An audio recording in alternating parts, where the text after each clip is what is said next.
Io ve l'ho detto che girando per l'Italia, in qualsiasi posto andiamo, c'è qualcosa di meraviglioso da scoprire.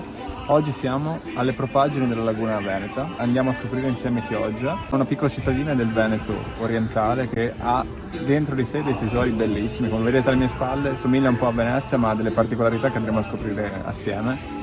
Basta le ciance, andiamo. Era da un po' di tempo che volevo visitare Chioggia.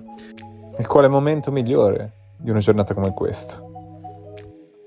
Ed eccoci di fronte alla prima attrazione. Quello che vedete è il mercato ittico di Chioggia, uno dei posti più caratteristici. Siamo arrivati tardi purtroppo, come vedete stanno sbaraccando e il pesce da queste parti si è già volatilizzato. Proseguiamo il nostro itinerario senza una meta precisa, prendendoci il tempo necessario per perderci tra i vicoli, a osservare i canali, le sfumature delle barche sull'acqua, le persone che camminano rilassate e il chiasso che viene dai locali affacciati sui canali. L'Italia è anche questo.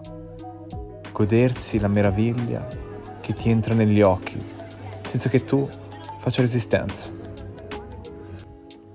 Chioggia è una tempesta di colori.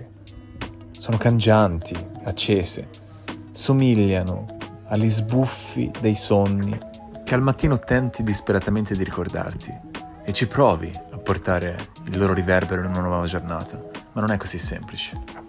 Quello che vedete è la chiesa di San Domenico, una delle più antiche della cittadina, risalente al 300. Al suo interno è costruito un crocifisso ligneo molto venerato dalla popolazione locale.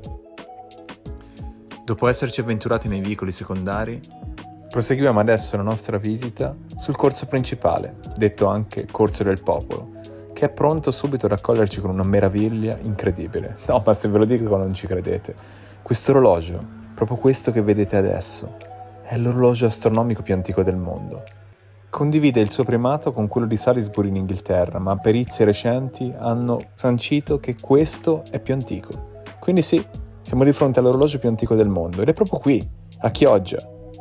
In pochi lo sanno, ma in Italia non c'è da sorprendersi, perché le meraviglie in questo paese si trovano ovunque e sono nascoste davanti ai nostri occhi. Lo dico spesso nei miei video, ma non mi stanco mai di dirlo, perché le immagini che vedete, la meraviglia che ci corre davanti agli occhi in ogni luogo, è quello che siamo, è l'espressione della nostra vitalità, della nostra essenza, della nostra bellezza, del nostro stare insieme, del nostro essere contraddittori. È il bello di essere italiani, perché essere italiani è un vanto. Più lo giro in lungo e in largo questo paese, più mi convinco che essere italiani è una fortuna vera.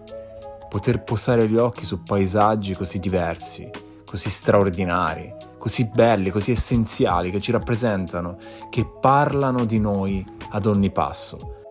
È una meraviglia assoluta di cui io non mi stanco proprio mai. Ci vediamo alla prossima.